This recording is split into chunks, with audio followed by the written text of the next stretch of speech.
Well, I walked towards the old town hall with a group of my mates by my side. Well, to join up the Ulster division. Well, they knew I was young, but I lied. But arriving in Europe, well, it hit me the reality of what I would do. I would clamor all the trench ladder when the captain his whistle he blew.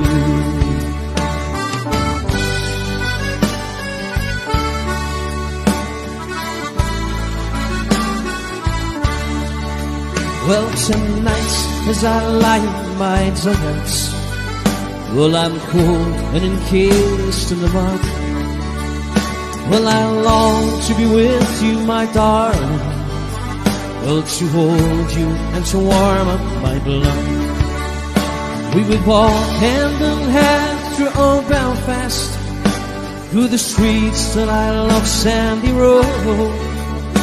But I know that this will never happen, for tomorrow to the battle I'll go. Yes, remember, I'll always will love you. Tell my mom, my dad just the same. Well, I'm afraid like the lads here beside me, that in France I will surely remain.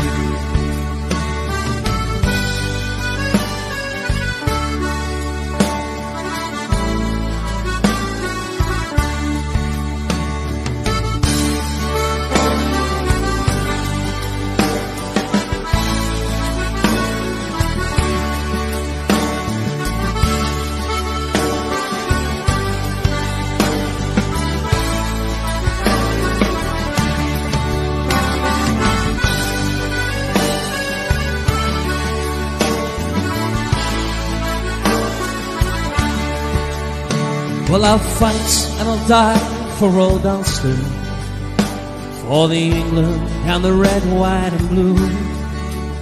Don't disturb me, lads, I am writing to my girl back in Belfast, so true. Well, she broke her wee heart when I left her. Well, my Ulster, I'll do this for you. So I bid you good night now, my darling, for it's dark and I can't seem to write. Yes, remember the Ulster division, for the Ulster will always be right. Yes, remember the Ulster division, oh, the Ulster will always be right.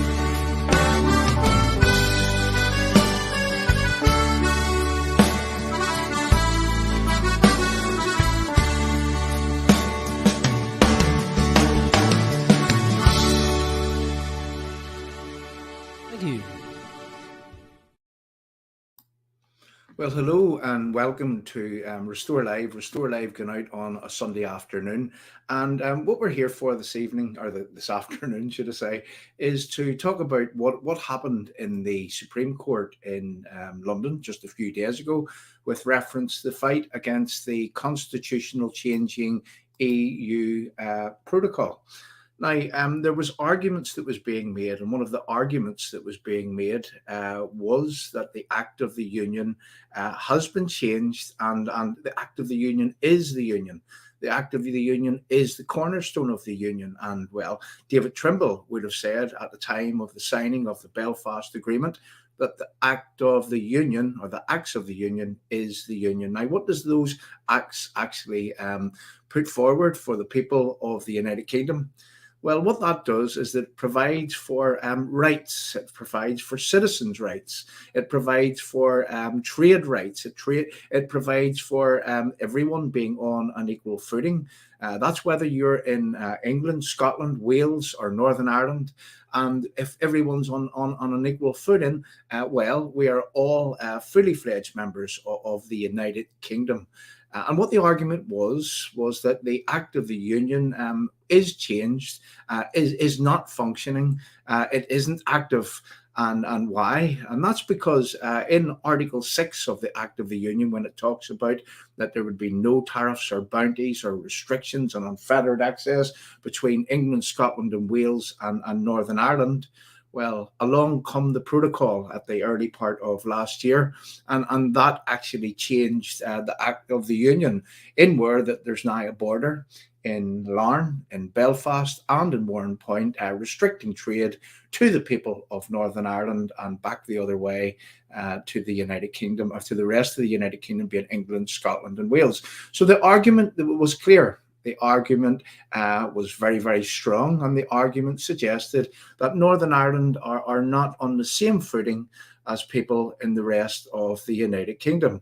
Now, I'm going to take myself down for a moment here, and what I want you to do is that I want to, no, I'll not take myself down, I'll lean down, and I want you to have a look at this behind me here. I'm just going to move out slightly out of the road here, and you can see that the Act of the Union is dead. But the government legal team, well, they say it's not, it's actually resting. Now, they didn't use those exact words, but the Act of the Union is dead, is what we're saying. And the government solicitors, they say, well, it's not, it's only resting. Now, what did they actually say? Let me explain. But we're trying to show the stupidness of this argument. And when I move out of the road there, you'll see the Monty Python team there with their dead parrot.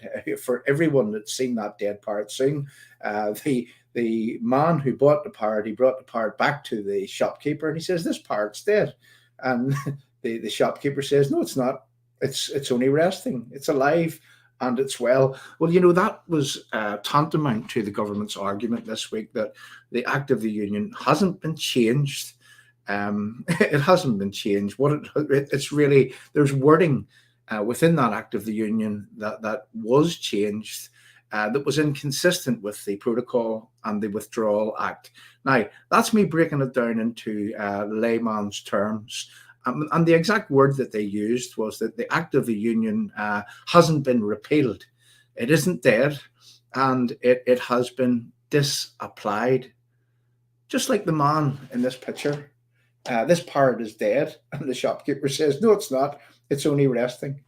You know, that was the total sum of the government's argument in this protocol case. Now, we've got to be very careful what we say with reference that there's a court process going on, and we await the judgment of that process. But to line out those arguments, I would really hope that the judges would find in favour of that this Act of the Union has been changed.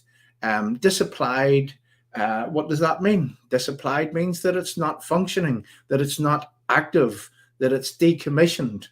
You know, we could use all these words, but really when it boils down to it, this parrot behind me is actually dead, and there's absolutely no denying that. That is the objective truth, and the objective truth in this case in the Supreme Court is that the Act of the Union has been changed, has been, whatever words they want to use, has been disapplied, and therefore that the people of Northern Ireland are not on the same footing as people in England, Scotland, and Wales. And what that opens up for the people of Northern Ireland is that we're now in a fight for rights, for human rights.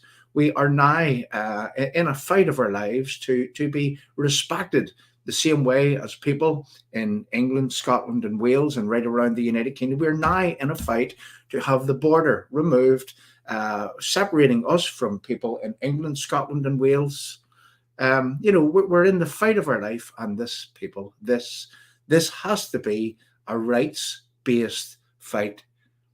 I'm going to borrow a phrase from Gerry Adams. It's not often I would quote Gerry, but when Gerry said that we need to use the rights to break these, well, he said bees, but we need to use our rights to break this protocol, this constitutional changing protocol.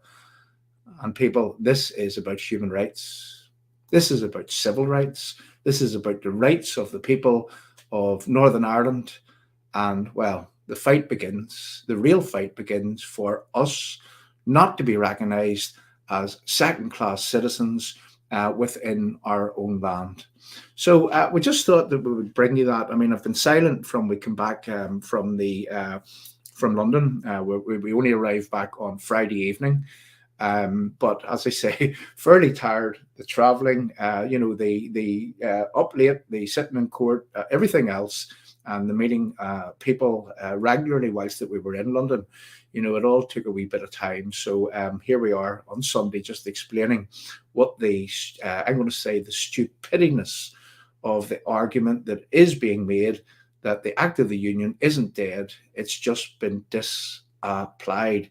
They says that it isn't inactive. It's been disapplied. It hasn't been repealed. It has been disapplied.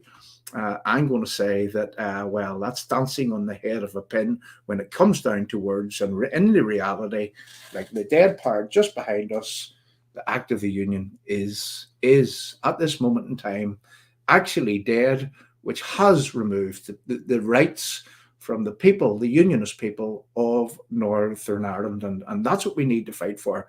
Now, this gives further rise to something, and we have to actually impress this upon our politicians, those that would call themselves our leaders, our political leaders, that if the Act of the Union has been disapplied, we'll use that term, then what that has also done is that has removed the principle of consent from the Northern Ireland Act 1998, specifically Article 1 of that Act, the Northern Ireland Act. What is the Northern Ireland Act, you ask? That effectively is the Belfast Agreement. So for the Act of the Union to be disapplied, it doesn't work for unionists. That means that what they did was that they removed the principle of consent. They removed the principle of consent from within the Assembly. They removed the petition of concern, which was there to protect people when things that would be happening that would be unpalatable. So there's so many avenues which opens up from this Act of the Union being disapplied. If we take the government's word for it, that that's actually what has happened.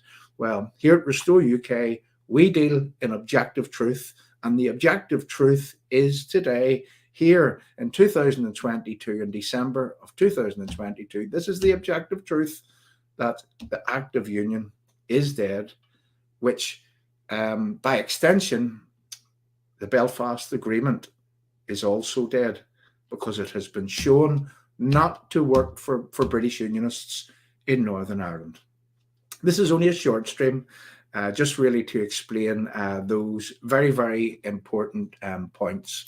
So I'm going to ask people to give us a like, give us a love, give us a share, to really share this out so that people can understand what it is that's happening in order to appease IRA terrorism, in order not to upset IRA terrorism, in order that those people do not go back to what they do best. What do they do best? Well, they murder, they maim, they terrorize, they blow people up. And that is the exact reason why we as British unionists here in Northern Ireland are being cancelled. Our membership of the United Kingdom is being cancelled right before our very eyes. The Act of the Union, which is the Union, which is the cornerstone of the Union, has been disapplied, and without any legislation being put forward to disapply it.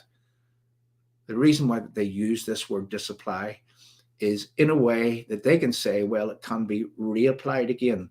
It's only temporary. But even if it's temporary, we are now void of our rights here in Northern Ireland, the same as people in England, Scotland, and Wales.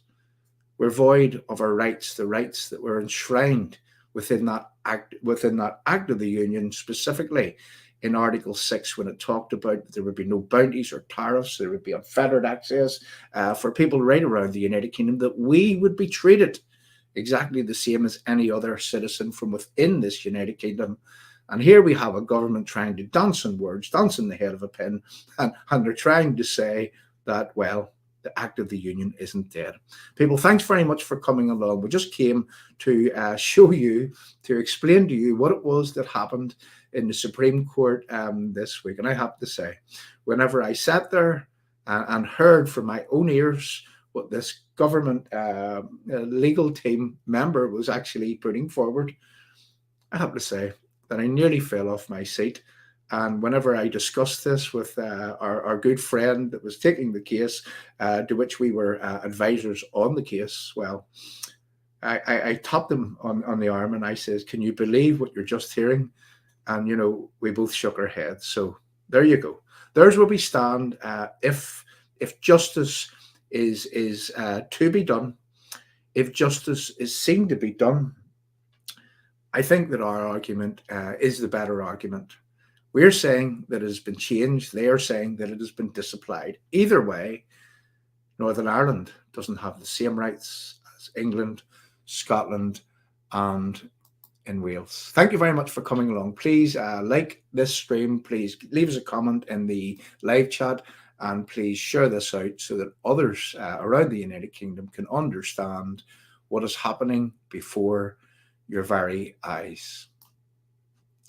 I'm just going to slip up here to something that I think that really fits with what's happening in this case and what happened this week.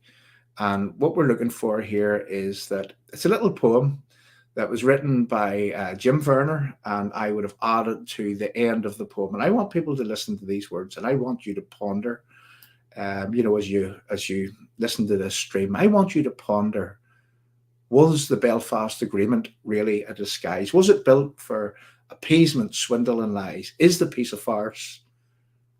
Is it a farce? Are the IRA guns still there? And is that the reason why that London is afraid of another bomb scare?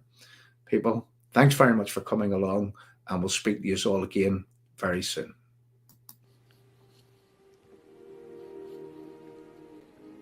I can't help but wonder why so many people, they had to die for being British in our own land, murdered by cowards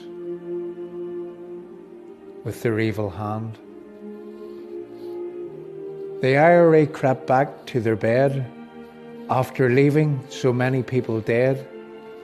A soldier, a cop, a father, a son, a woman, a child, just anyone.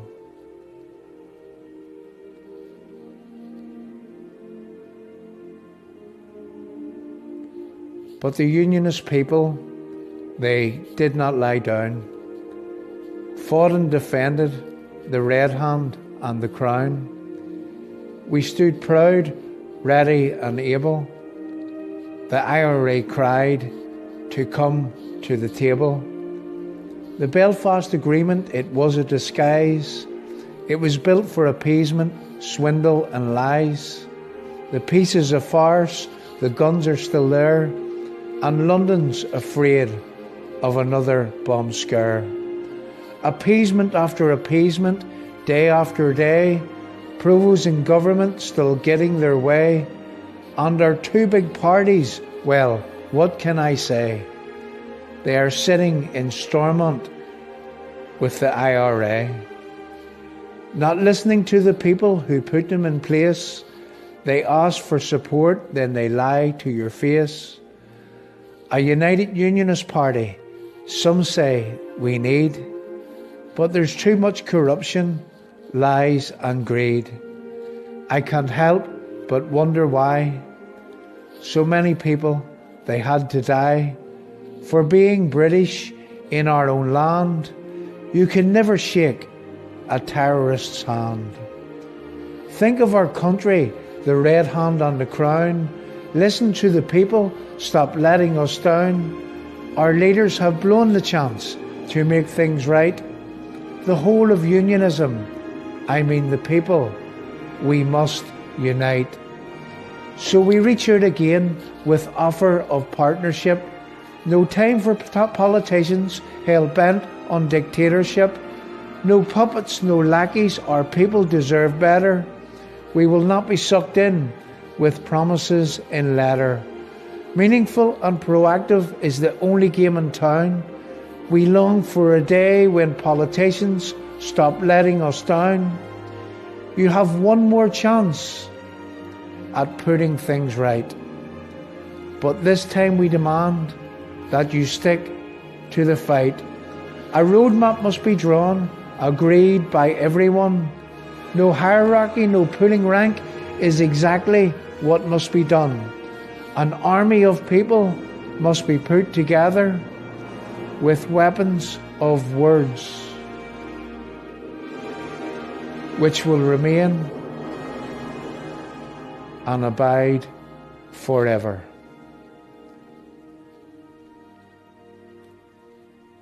United we stand, divided we most definitely fall.